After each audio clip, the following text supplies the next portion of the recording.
Hey everybody, welcome to We've Got Ward, a Daily Planet Productions podcast series where we expertly dissect and discuss Ward, Wildbow's return to the world of parahumans. My name is Matt Freeman, and... Scott, what are you doing? Huh? What? Oh, I'm just breaking into this building so you won't split up our partnership. Please reinforce my dangerous behavior. Well, that doesn't make a lot of sense, but, okay. Hooray!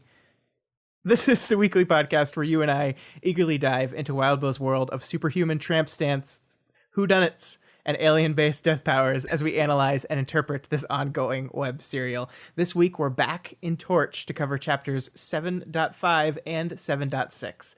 After the craziness of Eclipse last week, we have a couple of chapters which continue the Torch trend of really just focusing on character, drilling down to these character moments, and we spend a lot of time with Kenzie and a little bit of time with Byron in these ones. Yeah, it's very interesting, character underlining moments for both of these characters, and I think we're going to point out relatively quickly that we've got some characterization on Byron that we haven't really seen before, and certain, I don't know, for some reason, something about these two chapters, I suddenly got a lot of people's concern about Kenzie. Not like I hadn't been, aware that there were Kenzie issues, but these chapters were the ones where I was like, okay, yeah, that's devious. Right. I mean, and I think there's a lot of talk about Kenzie and why this behavior is so concerning. I go back and forth on, I'm worried about the stuff she could do, and I'm worried about her mental health. And those are two different things that could actually compound on each other. But I think we kind of see examples of both them in these chapters, and I'm anxious to really pick it apart and explore it. Yeah. All right. Let's head that way. Sweet. So first, I guess we'll do the community spotlight, where we read what people wrote from the last 2 weeks' threads, because our question was, what's your favorite example of descriptive writing from Wildbow? And we let that simmer for 2 weeks because last episode was double stuffed. We didn't have time for a discussion. And so let's get into it. I don't think we're going to read everyone's sample, are we, Scott? I mean, we don't have to, but they're nicely written samples of writing. They surely are. Let's... That would take a very long time, though. We don't have to read them. Okay, it's fine. Sorry, we didn't discuss this ahead of time. So Vanny the Squid points out the description of Eden when Taylor enters the underground kind of giant space where she's sequestered as being the most beautiful piece of writing, and I agree.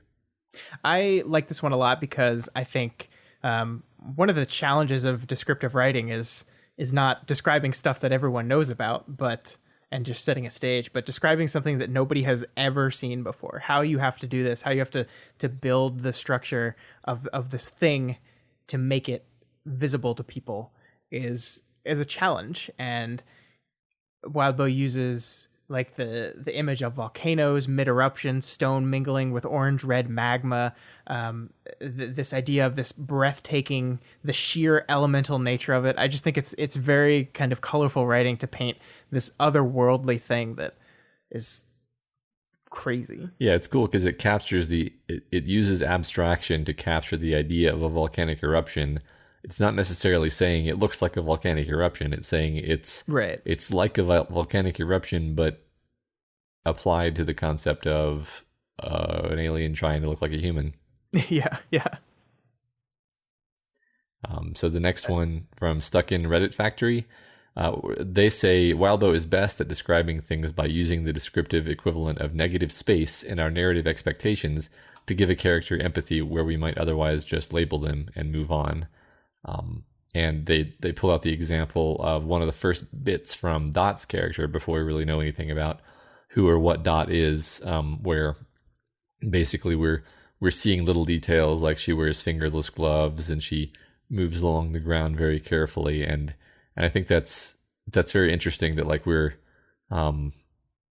like they point out, we're filling in the periphery of these images with our expectations. Yeah, no, I agree with that 100%. And I like what he says here after sharing some of this writing is, we know that Dot is a tiny Nilbog creation, and this passage doesn't exclude that, but the shop hands, fingerless gloves, and especially naming her sort of suggests a human, slowly and carefully implying danger and thoughtfulness. Dust implies ruins, clean and warm implies that she's scavenging to survive. We got a person whose name we know exploring dangerous ruins to survive. That's a narrative we're starting to form in our head without Wildbow ever actually saying it. And that is exactly what descriptive writing does, right? Yeah, yeah. Regvlas it points out actually the moment where we first see Victoria in her transformed state in Worm, the wretch basically, and yeah, I also find this to be beautiful. It seems even more like impactful in retrospect, kind of knowing more about Victoria's character. Yeah, and it's similar to the description of Eden purposefully, but I think because it's so much more like upfront and personal, because we know Victoria, we know who this person is, we know Amy. This is much less otherworldly and much more like terrible. Like I love the lines here of the swan curve of the nape of the neck, the delicate hands, the countless other features, these beautiful things. These like the image of these things are beautiful, but then it switches it up with repeated over and over again throughout. It even says it might have been something objectively beautiful had it not been warped by desperation and loneliness and panic. And I love that. I even love how those words, warped by desperation and loneliness and panic. I like that the syntax of the sentence there is not and desperation, loneliness, and panic. Putting and between each of them, I think like kind of makes it more impactful, stretches out the sentence a little bit, and forces you to reckon with each one of those emotions independently. Yeah, it's creating a clearer image of this as something that could be appealing, but then it's twisted into like a horror, kind of emotional palette by the mention that it's off. It's definitely off, and you would know it if you saw it, I think. And that's it's interesting to think about that and how like it's not like I don't know. I'm switching back into talking about Ward mode, but like the fact that Victoria wasn't just a pile of Victoria parts. She was a pile of Victoria parts, all of which were sort of off and askew looking because of the state of mind that Amy was in. Yeah, absolutely. Shinichi reflects on Taylor's thoughts during Spec 30.7, and this is basically the point. This is one of the later points in her transformation, where she's no longer viewing anyone except her minions as even potential allies, and just you finally see how completely she's gone, and she admits to herself, like toward the end of it, I was just a little unhinged. My perceptions were broken. I knew that, but she decides she has to stop everyone and take them over, and it's basically kind of the apotheosis of her transformation. Yeah, and I love the writing around, we talked about this when we covered it, but the realization that people are cheering and the way Wildbow kind of plays with that double meaning there, where we, the reader, understand something that Taylor does not. And so we have to describe it in a way that's abstract enough to where we make it clear that Taylor doesn't see this as cheering, she sees it as screaming, but still clear enough to where we, the reader, understands what's actually going on here. And that's a kind of a dangerous line. Like you gotta thread that needle pretty perfectly to make both of those things land. And I think the writing there really does it. Mm-hmm. Yeah. The next one is from CC Stat, and it's actually I think this is a very interesting pick. It's Taylor's stakeout of Topsy's base back in the period of time when she was on the wards, and it's just this a lot of it is sort of because it's in Taylor's voice, I think, is what makes it so fun. That it's not just a description of a visual, it's a description of how bored she is, just stuck on this rooftop doing nothing, which is, the last thing in the world that Taylor wants to be doing. Yeah, and I think the thing that CC Stat pointed out here that I liked the most was how the way she describes the boringness reflects the coldness of the atmosphere. I like this special kind of boring where I was told to limit how much I moved because the 0.5% chance that the targets in the building on the other side of the street might look out of a window. So she's sitting out here in the cold and she's literally frozen because she can't move for risk of being discovered. And I love how the image of that reflects her mindset as well. Yeah. And then next from Sarah Penguin, the introduction of the Siberian is the scene, and basically it's just this terrifying, basically again like a horror image of this nightmare woman who is completely not afraid of anything that's happening around her and makes like an inappropriate smile. I love this line that there wasn't a trace of tension in her body, as though she'd just woken up in a safe place. Yeah, absolutely. Yeah. It's such a good line. It's Yeah. so good. So I wanted to offer my answer because we were here, and I thought I would do that. Cool. So I was thinking about this for a while, and I went back and forth, but I actually think one of my favorite just pieces of descriptive writing here is the opening of Ward. The way the skyscrapers are described, the way the color is described. I think this is such a great, impactful statement on what the entire book is going to be about. So it uses descriptive writing in a best way, which is to reflect the themes of the thing that it's about to tell. And I just love this idea of altogether the light that bounced off the city and reached skyward gave the clouds images that were gold, not silver. And I just love the meaning behind it. I love how it's described. It's great. It's really good. Yeah. I think my actual answer for my favorite bit of Wildbow's writing is actually some of the stuff from Twig. And I know exactly the passage I have in mind, even. I'm not going to say it because we're not going to do Twig spoilers.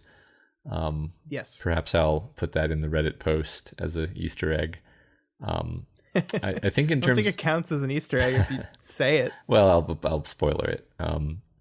But I think in terms of Worm, the introduction of the Simurgh in the Traveler's Arc is among my favorite, descriptions of a creature, like just kind of conveying how cold and inhuman the Simurgh is, while like the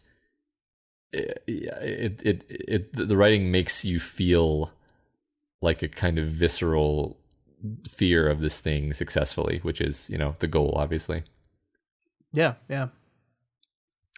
All right, so let's move on into a little bit of general discussion, moving on from the discussion question.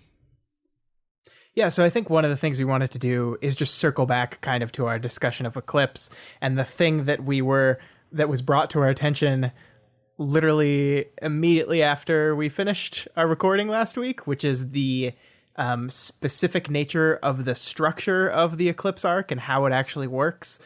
We mentioned this in the Reddit thread last week, so if you were reading there, you saw this. But for those of you that haven't, Matt, you want to explain why Eclipse is structurally brilliant on top of just content? Yeah, so Eclipse is a palindrome, and the minute level on which this is true is rather staggering. I started to actually map it out, and I didn't finish, unfortunately. But for example, the first image of the arc is Ashley looking in the mirror, and looking at her reflection.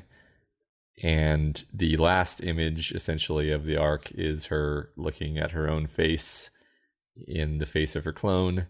And pretty much everything from that point forward in either direction is a sort of either reflection or in some cases like an inversion. Like in some cases in some cases it's an equivalent thing. In some cases it's like the same thing but the opposite direction. Like for example, and because it's 8 chapters, basically the hinge point is the end of the 4th chapter, the beginning of the 5th chapter, where it's sort of, basically that's everything up to that point. Ashley's sort of like rising in power and maybe plateauing, and then everything after that point she's maybe stationary for a bit and then begins to decline in power. One thing that I noticed that killed me was that the only real like actual continuity from the end of one chapter to the start of the next one that I remember was the end of the 4th chapter to the beginning of the 5th chapter.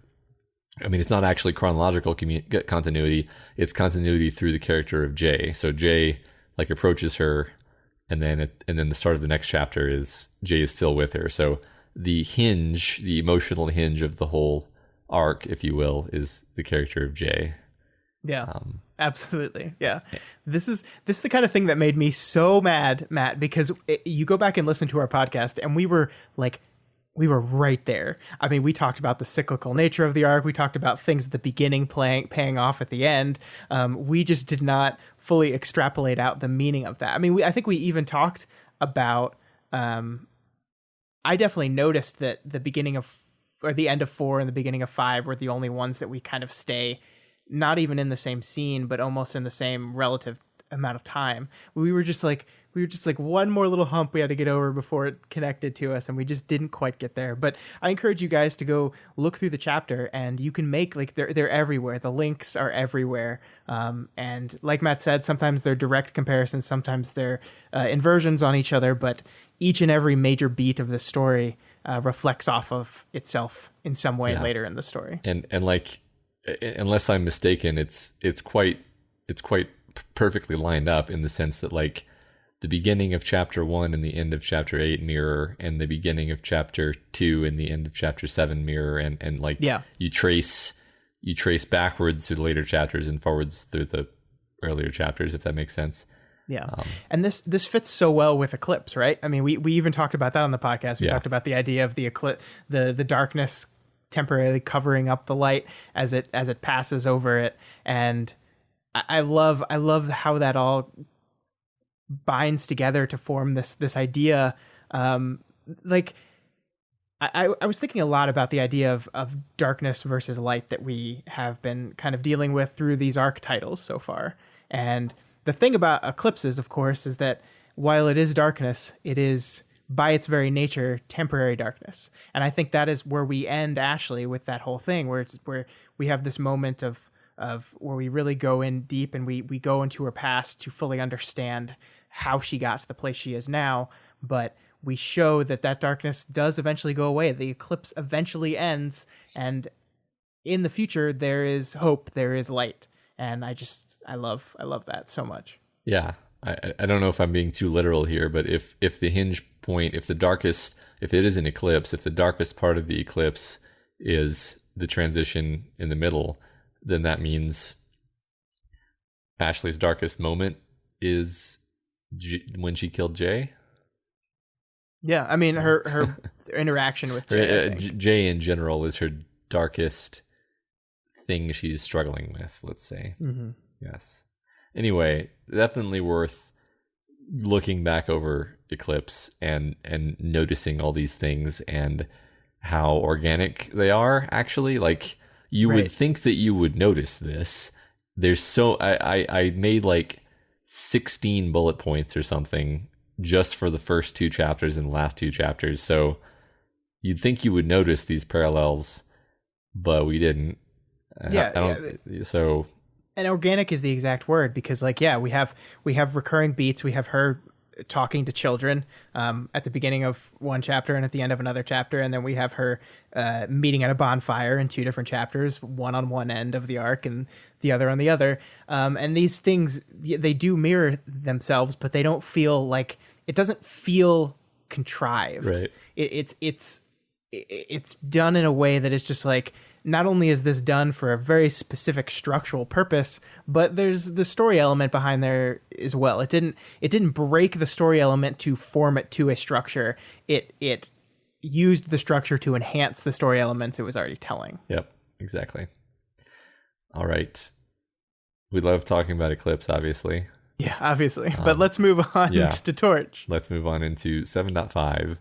And so we resume Torch, which was occluded by Ashley's arc. And Victoria joins her team for a meeting in a public place, immediately noting Kinsey's surprising absence, especially considering that they're all there to see Kinsey's project. And it says, Victoria almost hesitates before approaching her team. Yeah, she absolutely does. And that hesitation is accompanied once again by a pair of italicized thoughts by Victoria. Not just internal musings and observations and narration from her brain, but declared, just unspoken statements. And those statements are, I don't know how I'm going to help these guys, Jessica. And then a little bit later, what do I even do? And I think it's the first one in particular that I want to spend some time on today, because I think it's very interesting that we link back to Jessica in this moment. And I think that's very telling and important, because if you read this sentence without the name Jessica in it, if you just have Victoria saying aloud, I don't know how I'm going to help these guys. On the surface, that communicates the same reticence she has. She's worried about them. But adding Jessica to it does something else. It obviously links Victoria back to her mentor, and links her motivation back to Jessica. And that you start to get thinking of like, okay, why is Victoria here right now? And it is not just because of her friendship with these people. It is not just because she cares for these people. I don't want to diminish those facts. Those are definitely true. But she probably feels that it was Jessica that got this whole ball rolling, and now that she's gone, she feels an obligation to her to continue on with this, not just to discover the hidden threat that's under these guys, but to take care of them. I don't know how I'm going to help these guys, Jessica, to me says, you were helping them, you were here to help them, now you're gone, and it falls to me. And I have no idea how I'm going to do it. So that's hence the pressure, the hesitation in this moment. This is a huge, huge thing for her to put on her shoulders. Yeah, and I think it's critical to like take her at her word here, where she's saying, "I don't know how I'm going to help these guys." Like, I don't think that's a rhetorical statement. I think she has no idea what she's going to do, and I actually think there's a good case in these couple of chapters that she's kind of, I mean, maybe this is a mean way of saying it, but she's kind of fumbling toward something that might be helping, but I think she doesn't have a lot of confidence in what she's doing.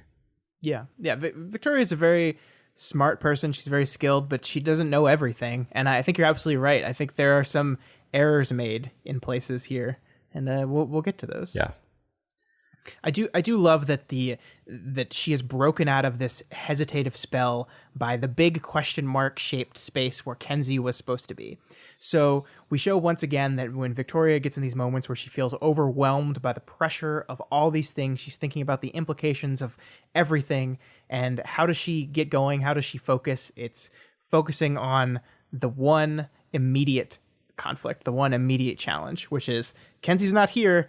That's not good. She should be here. She's always the first one here. So that's something I can focus on, that I can immediately do something about. And so that breaks the hesitation spell, and she goes for it. Yeah. I think we've noted before that she's really good when she has a problem in front of her to solve. Mm-hmm. So one thing we talked about briefly a little bit ago was that this pair of chapters are big ones for further team characterization and character development as well.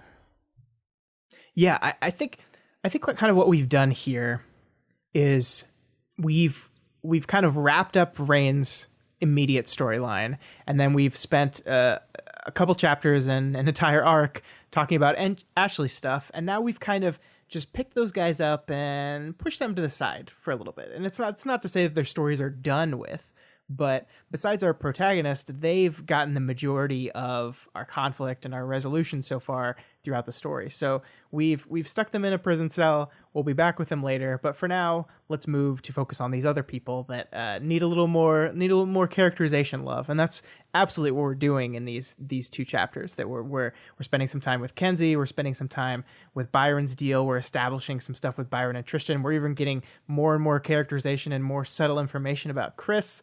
So we're kind of moving through, and I think we're maybe still kind of settling on which is going to be our next like focus character of the story. Not even that it has to happen in like a linear fashion like that. It just has in the past. So yeah, and I feel like Chris and Kenzie become a tad, a tad less, I should say, mysterious over the course of these two chapters. Yeah. Not Byron though; he's still sinister and inscrutable to me. That was a joke. So sorry. So in terms of characterization, I really like this bit where they're kind of giving Victoria's kind of giving Chris a hard time, and this happens a lot where a lot of things are accomplished in a short span. But basically, Victoria's saying, "I don't know, Chris." Speaking about Kinsey, I think she has the edge when it comes to certain kinds of maturity, work ethic, maintaining the relationship pillars. What the hokey garbage fuck is a relationship pillar? Chris asked. And she's more polite, I said, teasing. The pillars are honesty, trust, respect, caring, sharing. Chris withered like he was in physical pain, a vampire exposed to the cross, hissing through his teeth and braces. And for some reason, like, that just makes me love Chris immediately. Like that he's. I'm not sure what exactly it is about this that makes this a hilarious moment and wins me over to him. But it's also establishing, the actual differences between their characters. So yeah, I think I like this moment a lot too, and I think in this continuing discussion over Chris and Kenzie, these characters that are only 2 years apart but act like they're much more apart, I think this beat, while really funny, also serves as clarification. And I think we, and when I say we, I kind of mean me, tend to oversimplify maturity into this all or nothing thing. You're either a mature person or you're not.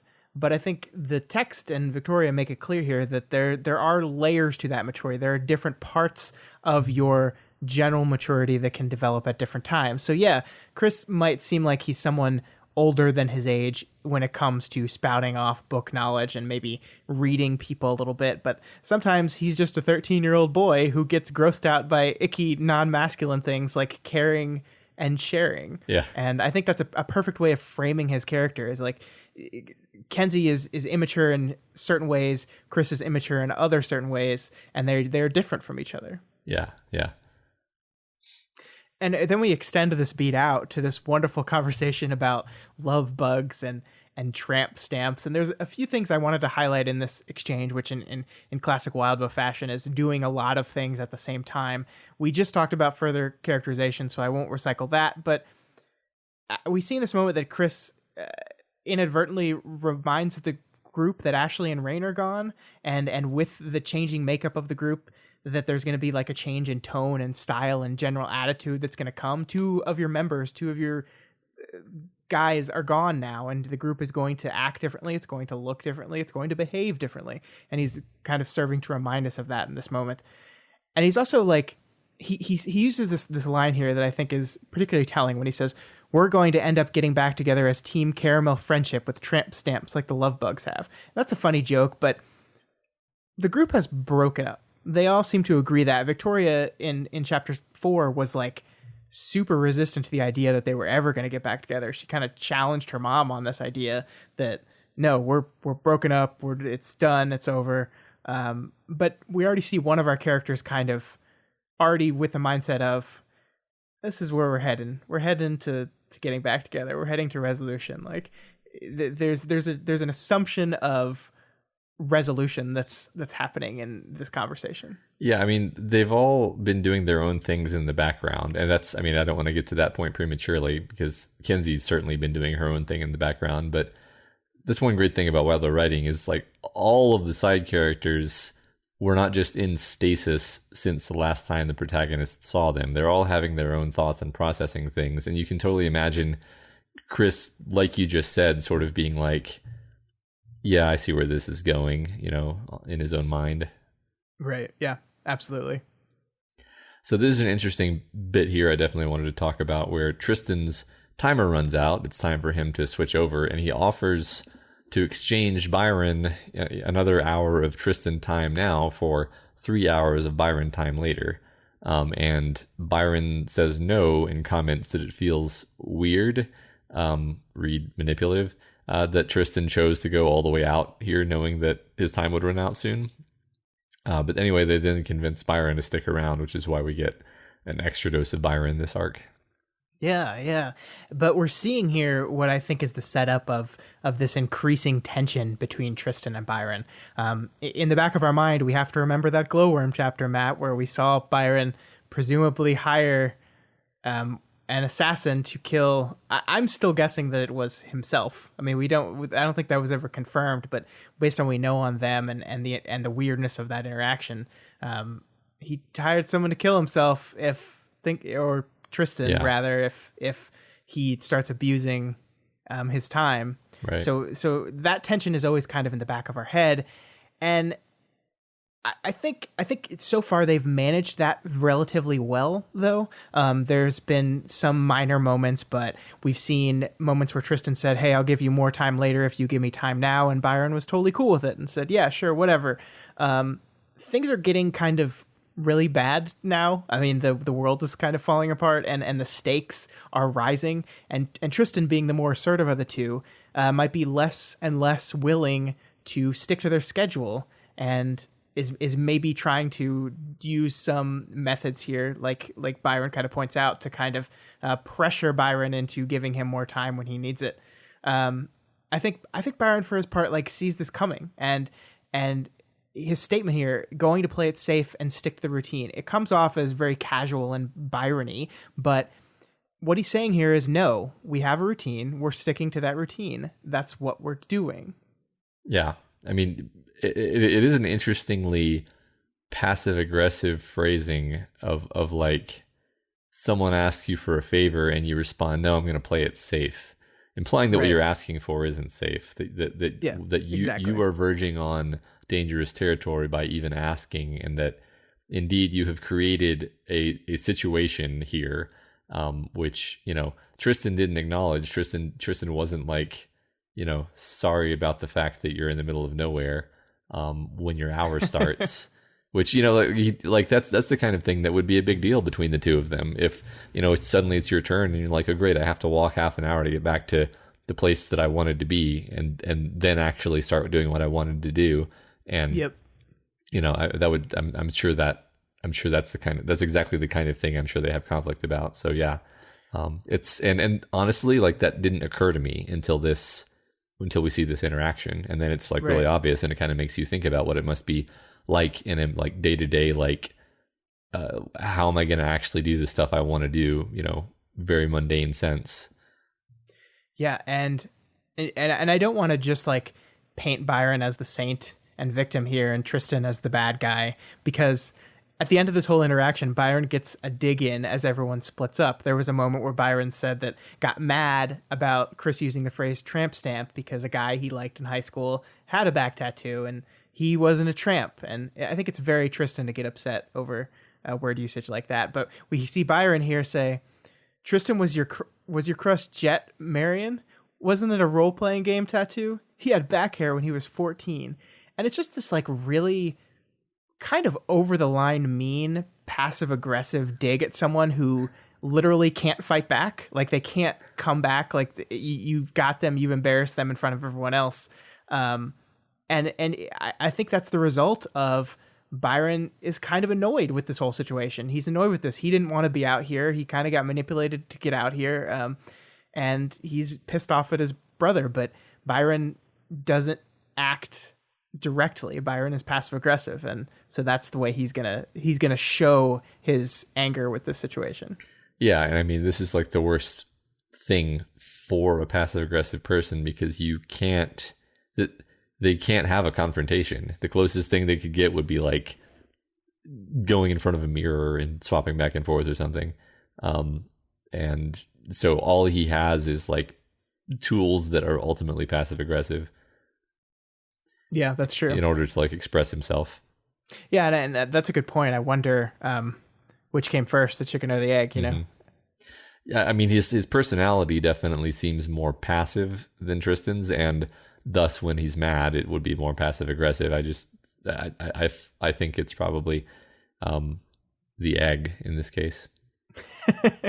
But anyway, so they decide to split up to find Kenzie, who still hasn't shown up, and Victoria, being by far the most mobile, finds her first. And she had apparently tried to communicate a different meeting place to the others, and then ended up being forced to blind some people who were too aggressive and asking her about her technology that she's carrying.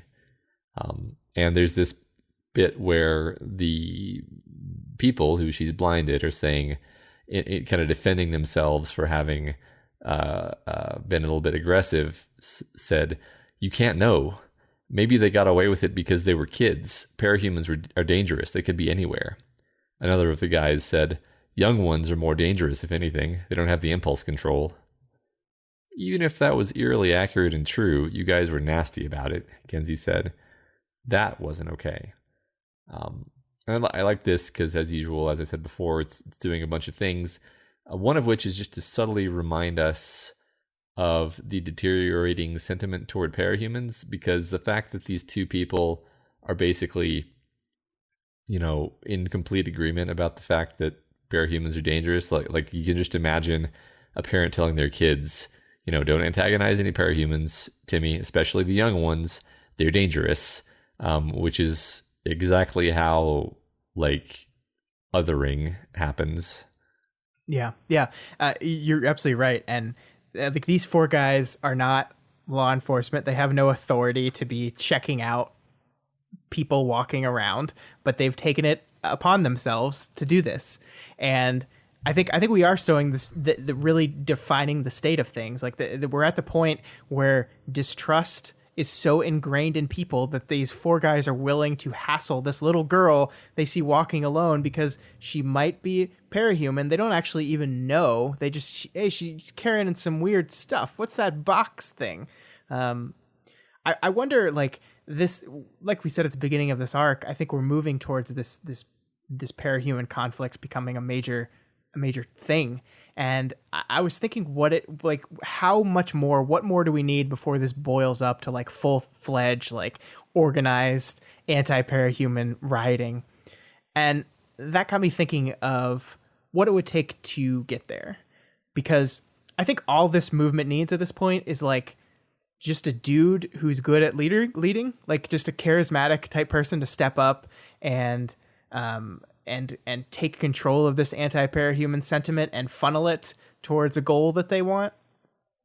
I wonder if there's some guy that was part of some inner circle of power and government that showed a clear disgust for parahumans, so much so that learning that another person in the circle associating with them caused him to want to quit.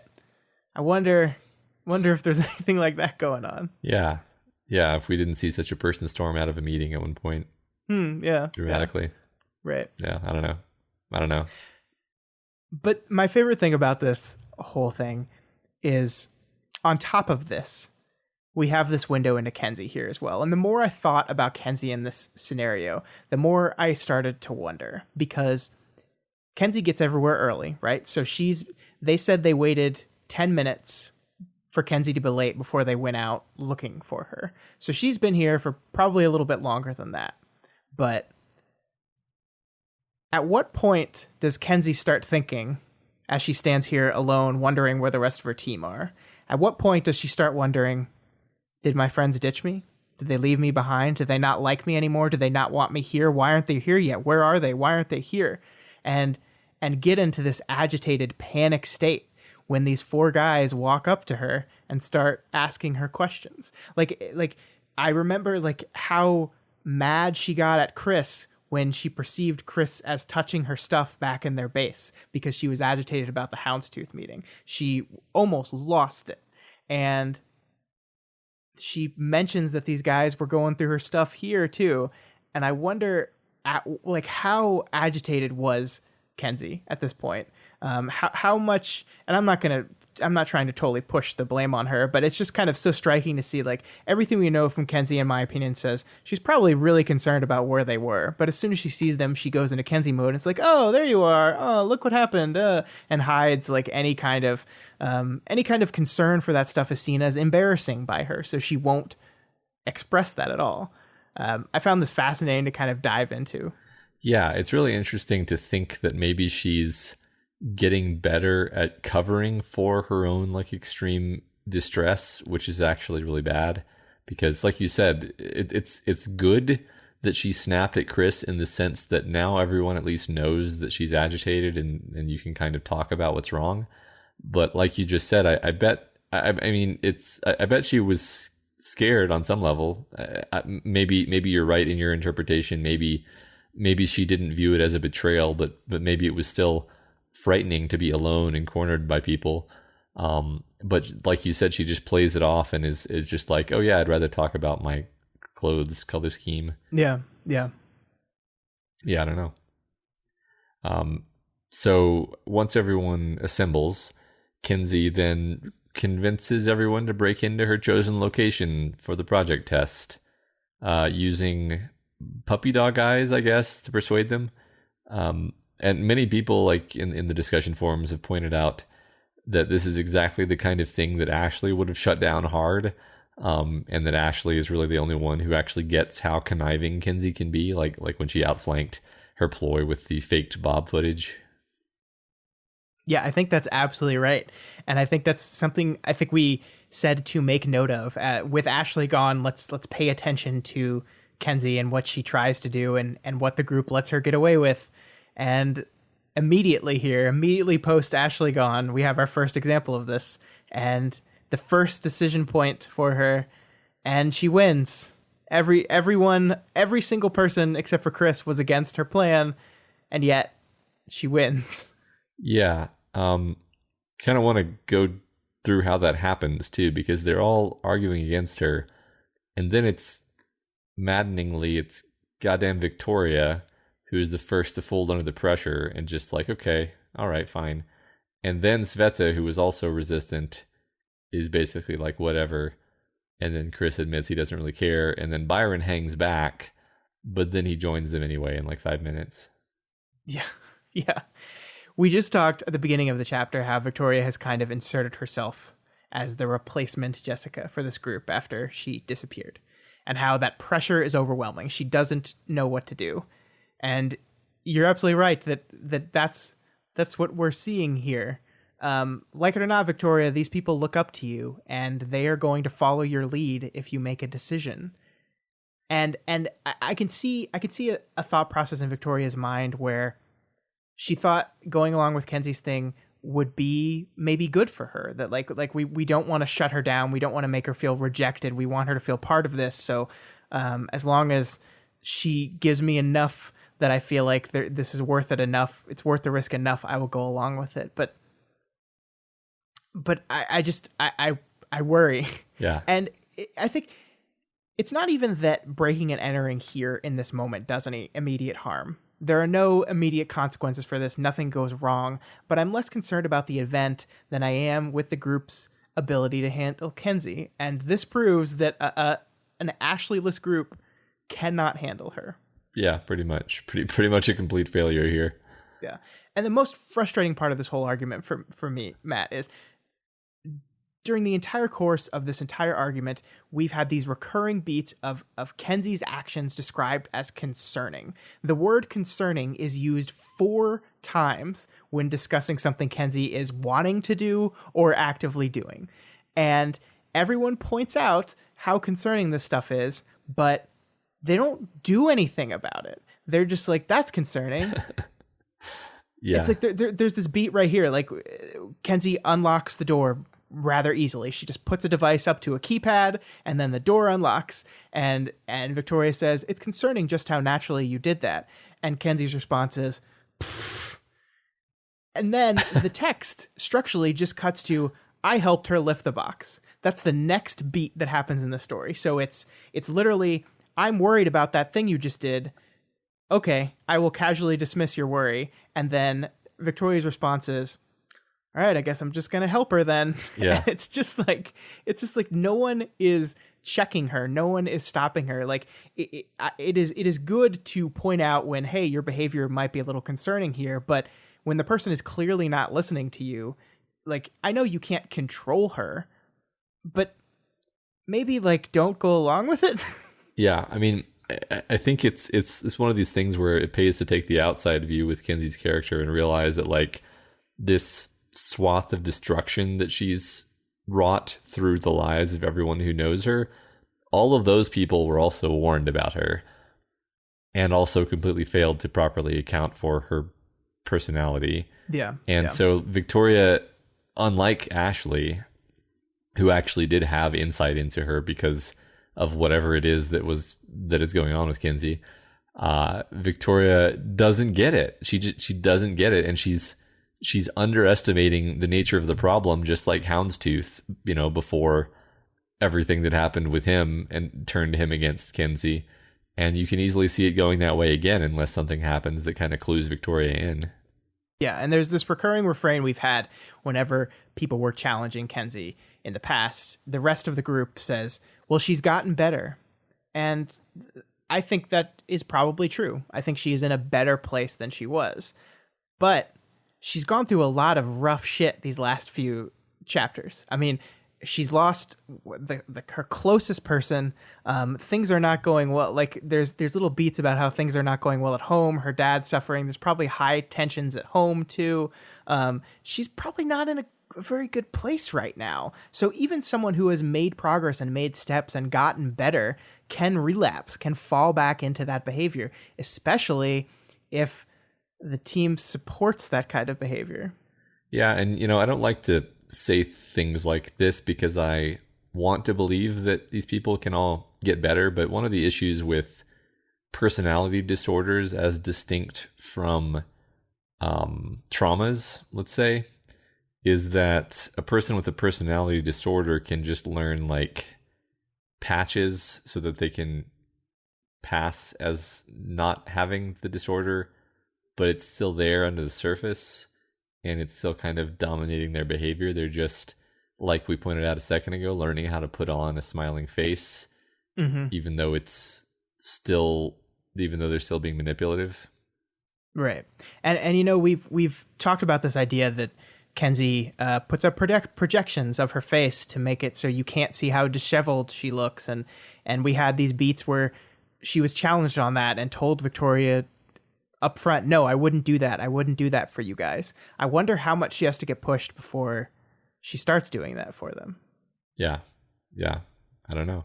I'm interested to see how this evolves. Mm-hmm. So yeah, Kenzie's box turns out it aggregates data from the past, and it does what seems like clever statistical collating and sampling in combination to yield pictures of people who were occupying this space in the past, along with some information about their activities and their interactions. And it turns out that Kingdom Come is one of the people who used this room, and the others seems like have been working on the Tinker box that affected the portals. Yeah, I was a little surprised to learn that the beat they set up during Eclipse came back around so fast, but here's the past camera. This is like obviously thematically very delicious. Like we have a story that's basically about our characters accepting and moving beyond the past versus just running away from the past. And now we have a box that looks into the past so we can literally see those moments that we might be accepting or trying to run away from. Yeah. That's a wonderful thematic element. Yeah, I love that. I hadn't thought of that. But I think the implications of this, as we discussed last week, are rather alarming, especially for someone as obsessive and kind of intrusive as Kenzie can be at times. To have access to technology like this could be abused. And it's a tool that actually ends up helping them here. They get clues and they go on a detective search. But I have concerns, Matt. Yeah. As does everyone else. Again, where Chris says, you're going to be so much scarier when you're older. And Kenzie's response is, well, probably. I'm hoping to get a handle on things before then. It's the best and worst possible response. I know. And Byron's response is, breaking and entering and getting footage of people in bed isn't progress. He's right. Yeah. But it's important, says Kenzie, so it's fine. Yeah. It's important. Right. That's just like, that's probably how she's justified everything she's done. Yeah. Yeah, I mean, this is an incredibly smart invention, you know, as like a narrative way of saying, like, she doesn't even need to have like ultimate panopticon surveillance like abilities, because now she can just go to the location she wants to surveil later and still find out what happened there. Yeah. Which is, it's pretty powerful, and exactly kind of the thematic way of showing, like, her whole thing is invasive, being able to see things you don't want her to see. So this chapter ends with everyone agreeing that Kenzie's manipulation worked to get them hooked, wanting to stick together and pursue this lead, and Kenzie just kind of maniacally staring. And it's just such an ominous beat. Like, listen to this. Kenzie didn't smile or cheer. Her expression was intense and unmoving, with something like a blue fire in her eyes as the box glowed before her. Perfect. This is so different from a normal Kenzie reaction. The text even seems to acknowledge that. By saying Kenzie didn't smile or cheer, it's this kind of implicit acknowledgement that that's a thing that Kenzie normally would have done. She didn't do that here. Instead, her expression was intense and unmoving. There's a fire in her eyes. Victoria sees all this, Matt. She is the one observing this look in her face. And again, doesn't do anything. So what we've done here is we've just told a deeply troubled 11-year-old girl that manipulating the group into doing things that they don't want to do, as long as you feel that is important enough to do it and is the right way to do things, we've told her that behavior was concerning, but we supported it anyway. So we have vindicated every behavior of that we called concerning of Kenzie. Everything that throughout the chapter we said over and over again, that's concerning, that's scary. We've just told her those things are acceptable because they work. Yeah. And that is terrifying. Right. Keep doing that, because congratulations, you've kept the team together. Yeah, exactly. Yeah. Which it seems, as we move on to the next chapter, that's pretty much what's happened, because 7.6 and the team is now in a different location, once again doing a past scan of a different area, this time having asked for permission. So things are much more, above board this time. Yeah, almost as if to perfectly demonstrate that there was no need for actually any breaking and entering in the first place if you could have just went and asked someone for permission. Like, we didn't have to do that. It was just like, it was more, we need to do it and we need to do it now. I can't explain. We can't wait. We have to do it right now. Yeah. We kind of skipped over the fact that Kenzie just happened to have like a thing that can hack any door. Like she just made that. She just made something that can break into places. Yeah, she spent 4 whole hours on it. Yeah. And even when Chris was like, you probably spent 4 hours on it. Yeah. Nuh-uh. And then slowly reveals that, she spent about 4 hours on it. 4 hours making something specifically to break into someplace. She's a hero, though. Yeah. Yeah, so there's an interesting side discussion regarding why this shopping center closed down, with different team members offering different explanations. Chris says it wasn't built to fill a need. It was put there to make things feel like the home we lost. It's a lot of upkeep and money to prop up something symbolic. And then Byron says it's already going to pieces. He kicked at the stone boundary of the fountain he was standing on. A stone or two were missing. Problems, maybe. Yeah, and this is one of those beats where I think the actual context of the thing that they're discussing is almost irrelevant. What matters here is our characters and what it says about our characters that they're reacting this way. Chris seems to think that the idea of making something to help make people feel more at home, to return to normalcy, is just a symbolic gesture that is a waste of money and time. His commentary on the desire to return to things, it is silly and wasteful, and it's something that also is kind of outright rejected by everyone else. Byron says, no, I think that's wrong. Victoria says so as well. And yeah, Byron sees the as shoddy construction, a rush job. This is something that Victoria has actually complained about in other places in the story before, that we built these things so quickly and so fast that they were not well constructed. And so she agrees with him. And I love this beat here where she says, it would be easier to establish somewhere else than to try and fix anything expensive. So if we extend our metaphor about this building being symbolic of their views on society's attempts to rebuild itself post-Gold Morning, then we have to look at this statement and wonder what it means about Victoria. If something is too broken, it's much easier for people to just move on rather than try and fix it. Like your relationships, like the things that have been done to you, like the things that have happened to you. That's not too far of an extension to say that here. Yeah, I agree completely. That's actually why I pulled these quotes out, was this whole idea that the different team members are seeing different things here, and Byron and Victoria, like you said, are seeing flawed foundations, something broken at the source, essentially unfixable. You might as well abandon it, and that is their worldview, and that is how they see the world they live in fundamentally, because you can even view the mall itself as a metaphor for like a attempt at something that failed. Why did it fail? Oh, flawed foundations, say Byron and Victoria. Whereas Yep. whereas Chris is more like, yeah, I don't know, people are trying to make themselves feel better. Like Chris is actually more optimistic, ironically.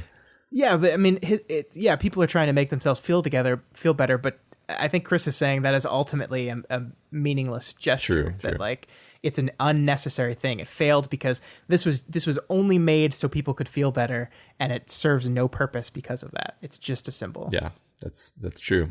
I was actually kind of like trying to figure out if any of the other team members kind of weighed in on this issue, but it didn't seem like they did. But that's still plenty of. Yeah, I would love a Sveta opinion on this thing. Yeah.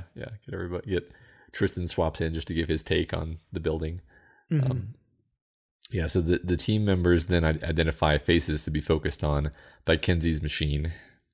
Yeah, and I guess what we need to say before we go through the rest of this chapter is we kind of shift genre here. We move into basically a detective story, a mystery story, and this whole chapter feels that way. And it's definitely not the first time Wildbow has genre hopped. We've called this out several times throughout both of these stories, but I continue to be impressed by how it is managed. And I think the answer here is character, right? Character is key to everything. You keep your characters as behaving consistently, and you can change tones all you want. You can change genre all you want.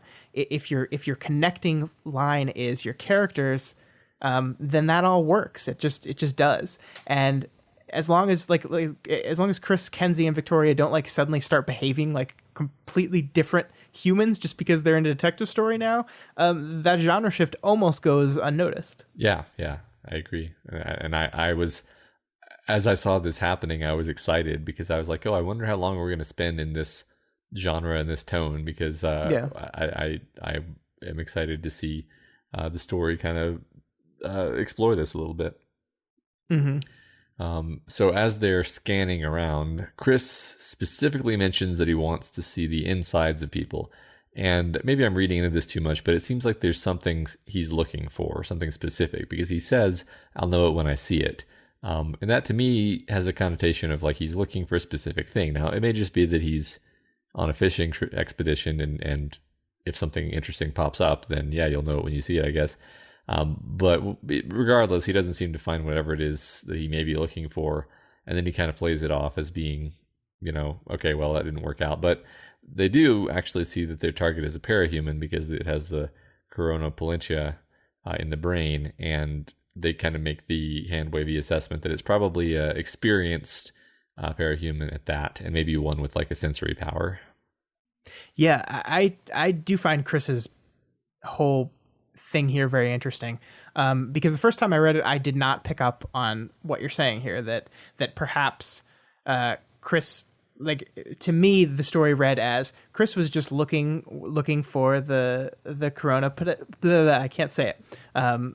Chris was just looking for this thing, and that was his idea, and they found it. And good job, Chris, you did it.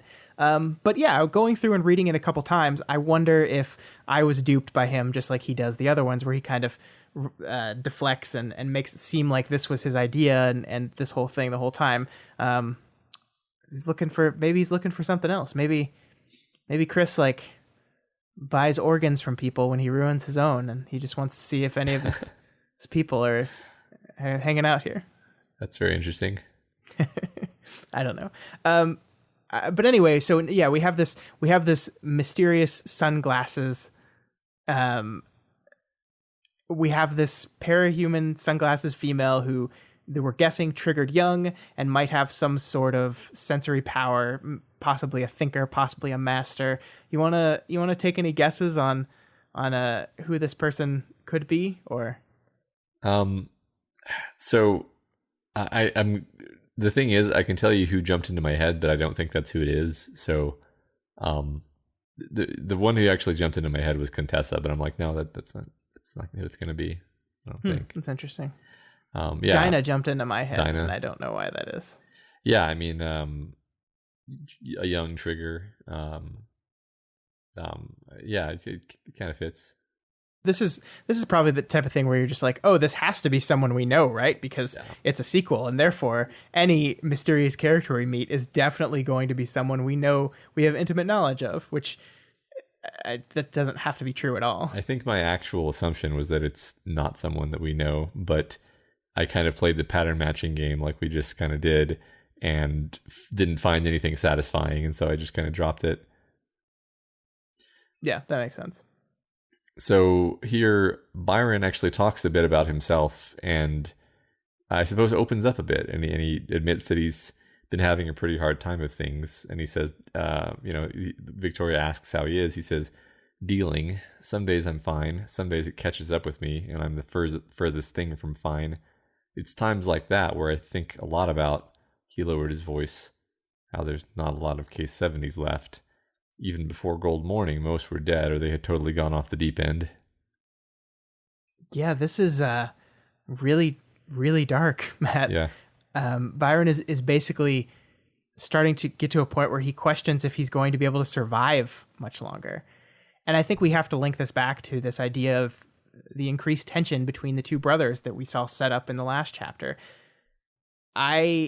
I've known people like Byron a lot, and in some ways I'm kind of like Byron. I am not a person that likes conflict. I am much kind of happier with going with the flow than challenging people on things. And I think people like that, you get to a point where you just can't take it anymore, where you kind of bottle the stuff up, and I feel like we're Byron is getting pushed to a ledge here, and he's seemingly acknowledging that he doesn't know how much longer he's going to be able to stay up without falling off. Yeah. It's interesting to see him. I don't think I would have guessed that he was in this dark of a place, based on what we've seen of him before. He always just seems detached and yeah, which makes you think he's kind of okay with it. But I think that's not the facade necessarily, but that's just how he comes off. Yeah, and we have gotten so little opportunity to really just sit down and talk with him, you know? Yeah. Sveta tries to relate to him, quote, from one name in a numbered case file to another, trying to give him hope for a solution to his problem. Yeah, hope that Victoria basically completely dismisses, right? Sveta optimistically believes that there are fixes for problems, that there are solutions. Victoria doesn't think that way. She says, when I thought of my own issues, which might have been smaller than the problems of the members of this team, I didn't generally think of fixes. And I think this goes back to our evacuated building, right, Matt? This idea that things are so bad that they're not fixable, it's better to just move on. And I think that we're linking back up to Victoria's mindset here. I do think it's interesting that she considers her problems as smaller than the rest of her team. She kind of dismisses her problems as compared to those. And I think this probably is a window into why she tends to prioritize others over self-care, is because mine are small, tiny problems. It's them with the real problems. I have to help them. We'll worry about my stuff after that. Yeah, it is really, there's a couple of interesting things that this brings to mind. One of them is, it's really interesting that Victoria has this, I suppose, pessimistic view that there's no hope for fixing things, when like I always kind of like put myself in Sveta's shoes, not necessarily in Sveta's head, because Sveta's like a better person than me, but in Sveta's situation where I'm like looking at Victoria and I'm like, I get that you had a really rough time in there, but you do understand that like your body was completely fixed. Like I'm over here still being a squid person. Yeah. And I can still like see the silver lining in things, like maybe I'm not, that's the thing. I'm not trying to diminish Victoria's mental state here, but it's like, you did get a fix, Victoria. You just didn't get a complete fix. So I guess that's kind of her point, is like, if it's a fix that doesn't make me feel that much better, then it's not really a fix. And then the other thing that it brought to mind is Darnall, the new therapist, and how I had this feeling, and I admit there's not a huge amount of textual support for it, but I had this feeling that part of her resistance to working with him specifically is that she doesn't like his like attitude that things can be fixed. Yeah. I mean, we talked all about the difference in therapy approaches between the two of them, right? And his approach is centered around actually finding solutions, like not just coping, actually fixing. And yeah, that is something she has shown extreme hesitation to, and doubt of. Yeah.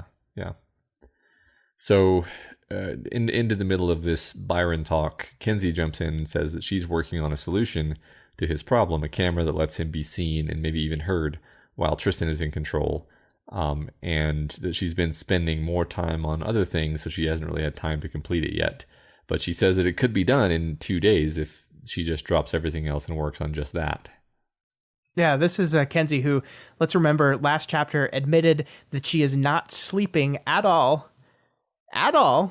not sleeping, doesn't have time to complete this stuff. So let's pile on more things. Yeah. I want to point out that exactly what Kenzie says here. She says, I've had other things over the past few weeks, like this bratty time box and the cameras we used at the Fallen Camp for Rain and Ashley's eye camera and a bunch of other stuff, but I work on it every day.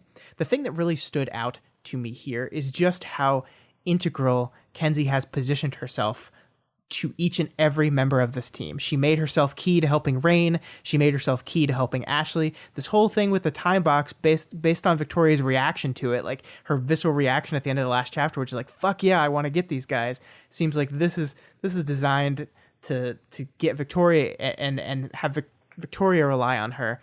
This is what Kenzie does. We were told specifically by Houndstooth, this is what Kenzie does. She positions herself as the most important member of the group, integral to everything that's going on. She's linked in there because she's so worried that if she's not that you will leave her behind, that you will ignore her. And this is like exactly what they were warned about, and they've all let it happen. Yeah.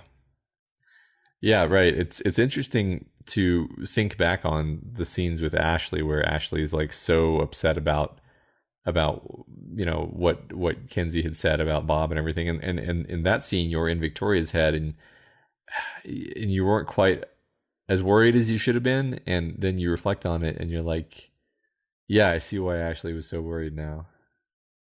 So anyway, Byron really wants, like, he obviously really wants Kenzie to work on the box, Victoria observes, but in the end he says no. Oh, look, someone who seems to understand that Kenzie might be a bit overworked, and as much as he would love for her to solve all of his problems, it's not worth adding more to her plate. Yay. Yeah. Hey, Byron. I don't know what you're talking about with your distrust of Byron, Matt. He seems great. Yeah, I don't know, man. Also, maybe he just doesn't want to upset the status quo with Tristan because it's all playing right into his hands.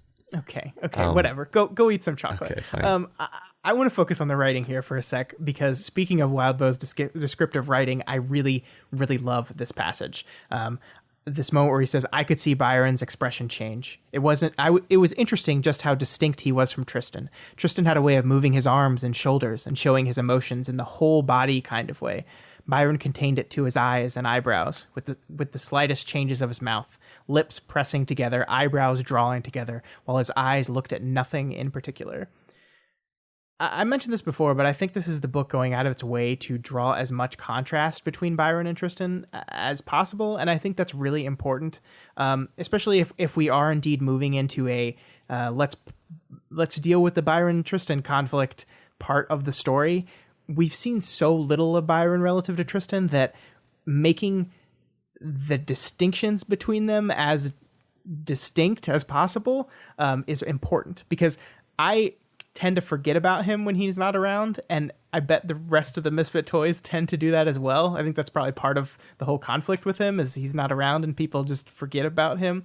But outlining these distinctions in every way, not just their looks, how they hold themselves, how they speak, outlining these guys as distinctly different characters is very, very important.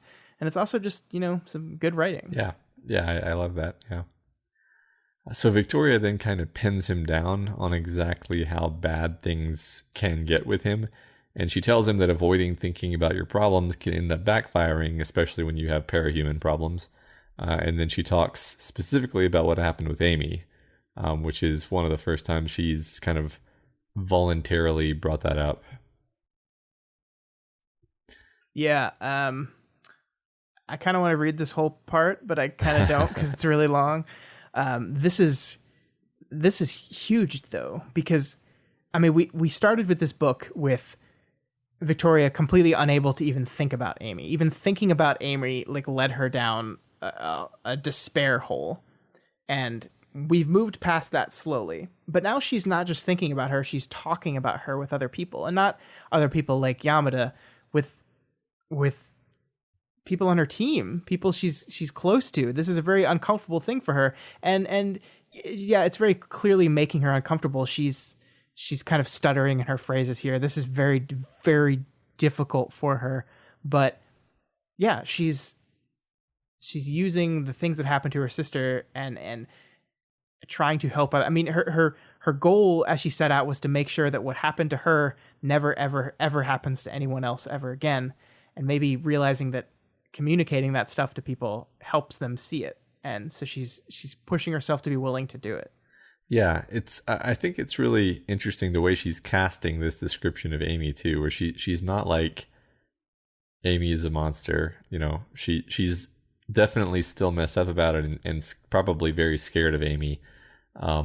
But she is portraying Amy as being like Byron, someone who is just introverted, trying to deal with her own issues, unable to ask for help, and gets pushed too far. And that's like a very human, relatable thing. Yeah, and the other thing that I thought was interesting about this is good advice that Victoria is giving Byron here. I think we've been kind of hard on Victoria so far this episode, especially in her Kenzie relationship, but I think she gives Byron pretty good advice here. Yeah. And it's interesting because it's advice that she could also take herself, because she's kind of still not fully dealing with the stuff that she is going through. And I thought that was a little ironic that, hey, Victoria, maybe you should take your own advice. But go ahead. Sorry, go ahead. No, go ahead. I was just going to say one interesting thing is that she can automatically relate to Byron, or at least kind of by proxy relate to Byron's problems here. I don't think she can really relate to Kenzie's problems because I don't think she understands what they are. And that's making it really difficult, and that's causing these problems where she's miscalculating in where Kenzie's head is at. Yeah, that's true. So this got me thinking about something. We have seen Victoria kind of ignore her own problems throughout the runtime of this book to help other people. Because she, as we talked about this week, she has placed an importance on their problems over her own problems. They are more important. I will help them. But we also keep saying that Victoria is making progress. So we keep kind of chastising her for not practicing self-care, but it seems on some level that Victoria reaching out and helping these people who are suffering in some ways from similar things is on some level helping her.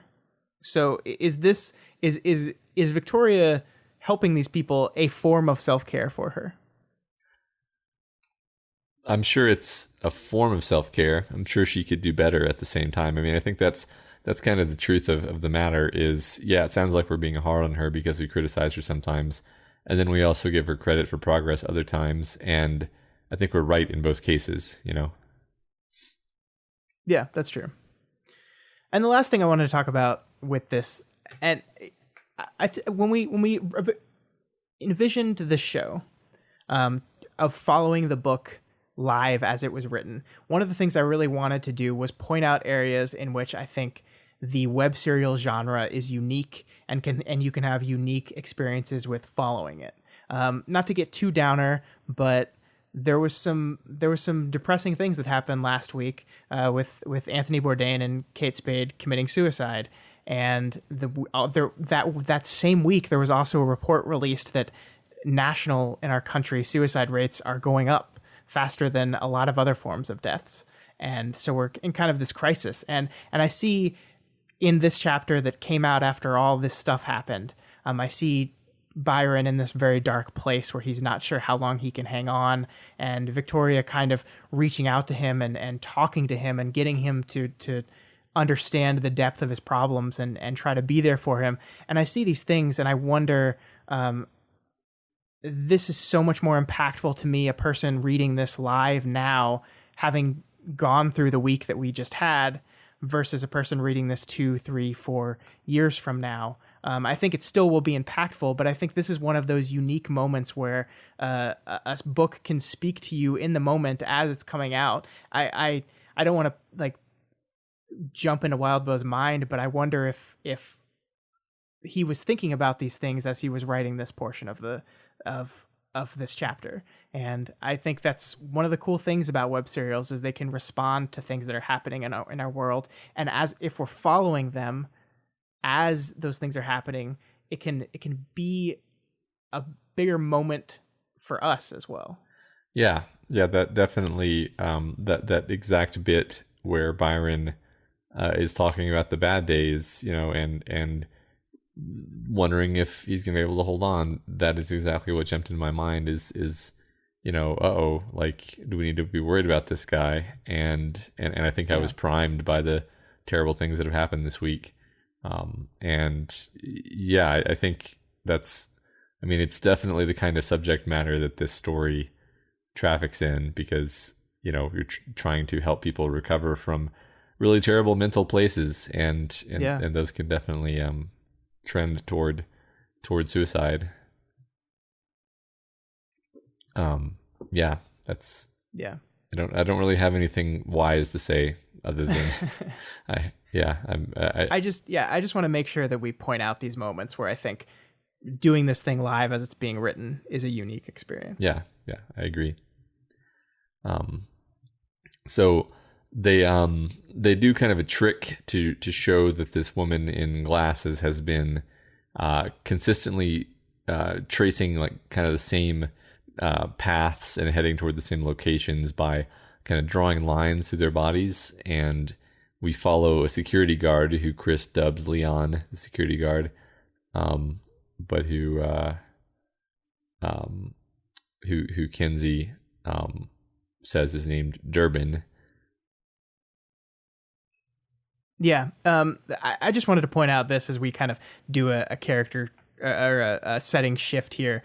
This is the most kind of detective-y beat in the whole chapter. Like, there's this rhythm to it, how it plays out. They're like going back and forth, and like one person finds one clue and then links that to something else. Then we go to something else, and then we go like, and the person's name was, type something into computer, Durbin, and then it's like a smash cut to an interrogation scene. That's right. It's just like it's so detective story.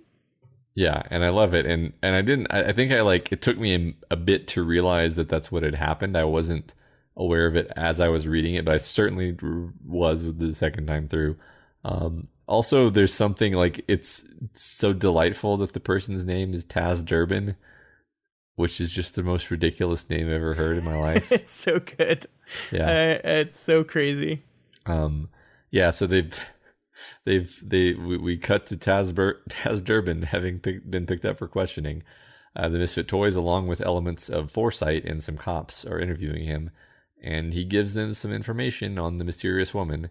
And kind of it's a really great interrogation scene, because you've got your protagonist and your main characters asking clever questions and deducing clever things from simple idle chat that the woman has made, and they figure out that she's likely based on her sports team allegiances. She's likely from Earth N. Also, the currency she uses suggests that. Yeah, I don't think there's too much to get into here from an analysis perspective. I just wanted to once again reiterate how on brand this is for like that mystery genre we're in right now. They like deduce clues and parse information and have this great interrogation scene. It's just so good, and I almost think it gets very close to bordering on too good. Like their interrogation skills are like so good that I'm like, where did you learn this stuff? But Tristan is one of the ones leading this, and so is some of the Foresight people, and we don't know their background on this stuff. So I think it's unfair to say, oh, you're suddenly good at interrogation now. It's like, well, maybe they always were. Like, we don't know. So I'll reserve judgment on that. But I just like watching it play out was really great. I'm fine giving Victoria a couple of points in this skill tree. Due to being the child of a lawyer and a lifelong crime fighter, basically. Yeah. And then we have just kind of a beat where Annalise is weirdly like creeping on Victoria. That's kind of all it is, though. We got to remember that this is the guy that like comforted her after, like he was the one that understood her plight at the end of their Foresight interview, right? Like he was the one that's like, I'm sorry, there's nothing we can do. I think he's got a little thing for Vicky here. Probably. I mean, who doesn't? I know. Though? Yeah. So the team decides that they're going to make an overture to Lord of Loss, because he's the warlord of the settlement on Earth N, and then maybe they're going to travel there. Yeah, sounds like that's where we're headed. Yeah, and kind of more or less wraps up, I guess, with I mentally revised my schedule, trying to keep key duties and events straight in my head. Visit the orphanage where Chris was staying, and make sure all was well. Make time for Sveta. Make time for Crystal and get her something nice. Call Rain and Ashley and catch them up. See if they had input. Move. Ugh. Have dinner with Kenzie's family. Have a conversation with the villain warlord of Earth N, potentially with the fate of whole Earths on the line. This is a great paragraph, and it's like the structure of it is so great. The how it finishes with the all Earths on the line thing. The most important one is kind of put at the end after moving. Which the I think like makes this almost kind of a comedy beat land more, because like it's like moving so terrible. Oh yeah, also have a conversation with a villain that could potentially change the entire fate of the world. Yeah, I think it's worth pointing out this is a pretty comedic bit here, because we have Taz Durbin, who is just a ridiculous human being, like, and he's like dumb, and it's just fun. Like the whole thing is just fun, and it's just delightful. Yeah. But also, this is a lot on Victoria's plate here. Yeah. And interestingly enough, like I don't want to read too much into this, but she had this big conversation with Byron about how bad he's doing. He didn't make the list here. Yeah, it's true. She's just and it's because there's just too much. There's too much. And Wildbow doesn't write long paragraphs very often. He prefers like shorter paragraphs and breaks a lot. But this is a long paragraph, and I think the length of it really helps, like exaggerate how long this list is. Yeah, I mean, each of these things is a freaking ordeal too. Yeah. So yeah. I know, moving. Ugh. Yeah, right. Exactly. Yeah, so I want to be here for this call Ashley and catch them up, see if they have input part, Yeah. because I imagine you did what with Kenzie? yeah, right. You what? The first thing Ashley's going to say on the call is going to be, "What's Kenzie been doing?" Oh, don't worry. We're handling her perfectly. Yeah, right. Yeah. So that's it. Yeah, that wraps up the discussion. A little bit of name game. Annalise, is that how you say it? Sure. That's how we're saying it. It's house rules. Is a medieval long dagger which matches Annalise's costume. I did not know that. I think I looked it up. Their costume is supposed to have like a dagger image on it. So cool. Yeah, here we go. I did not know that's what an Annalise was. I don't know if I had any idea what that was. Well, that's why we play the name game, Matt. Good. It's good for us. Effervescent. I wonder if he's gonna stab her in the back with a dagger. Probably. Effervescent, like for liquid, giving off bubbles, fizzy, and also vivacious and enthusiastic. We don't really know enough about this character to say whether they're vivacious and enthusiastic. Well, we know Victoria describes him as having an emotional reading power that isn't very reliable. Yeah. Because it read her wrong. Yeah, it read her. I love how she judges the power. Yeah. Because you got me wrong, ergo your power sucks. Yeah, you got me. You detected that I have some kind of problems. So you're obviously not good at your power. Do you even power, bro? Oh God. So, discussion question for this week. I tried to make this as like vague as possible, honestly. Sometimes people yell at us for that. Well, I want people to take it in different ways. So the question is Victoria in danger of becoming an enabler? I don't know why I did that. It's not like a dramatic question. It just felt right. It was perfect. It was perfect. Yeah, so that's all we got for you this week on We've Got Ward. You guys are all part of this show now, so feel free to provide us with advice, questions, or thoughts on this week's reading.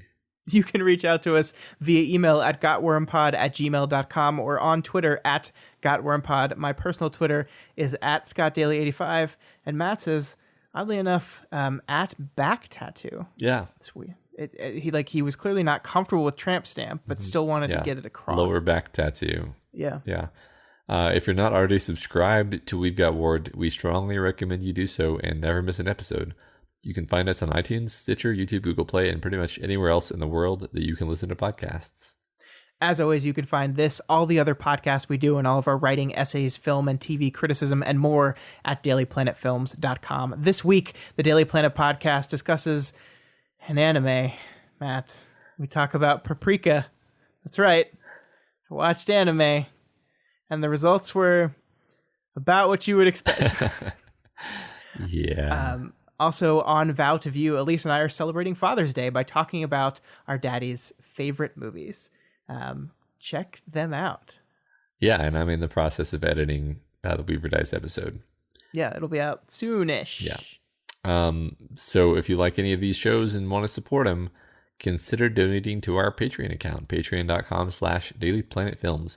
You can donate $1 a month or whatever else you can afford. Supporting us on Patreon gives you tons of great bonuses like voting in our quarterly fan art contests, Q&A sessions, access to live streams of our recording sessions, and our excellent and vivacious Discord chat. Vivacious. I like it. Yeah. Got to change it up. Special thanks to new Planeteer Marcus at the $1 level and Steven upgrading to the $5 level. Thanks, guys. And Captain Planet Jonathan at the $10 level. And as always, make sure you go over to Wildbow's Patreon, patreon.com/Wildbow, and donate to him as well. This is his world. We're just playing in it. And if you cannot afford to donate right now, that is absolutely okay. There are still tons of ways you can help us out. You can share our podcast on social media with all your friends, whatever else. And you can go to Apple Podcasts and leave us a rating and a review. This week's review comes from Admiral Matt, all the way in China, who gives us 5 stars and said, "Some books just need to be shared with friends and family who have not gotten into the Wildbow's works yet. This is such a relief. It's intelligent, insightful, fun. A top 2 podcast, would recommend. Thanks, Admiral Matt. Matt, how does it feel that someone just clearly outranks your Mattdom? Yeah, I'm going to have to go rethink my life here, because in the Matt hierarchy, I'm actually only like a lieutenant colonel. Yeah, I mean, I've been trying to get a promotion, but it's really competitive. It's politics, really. Yeah. All right, that's it for the show this week. Next week, we will continue to make our way through Arch 7, Torch in Hand.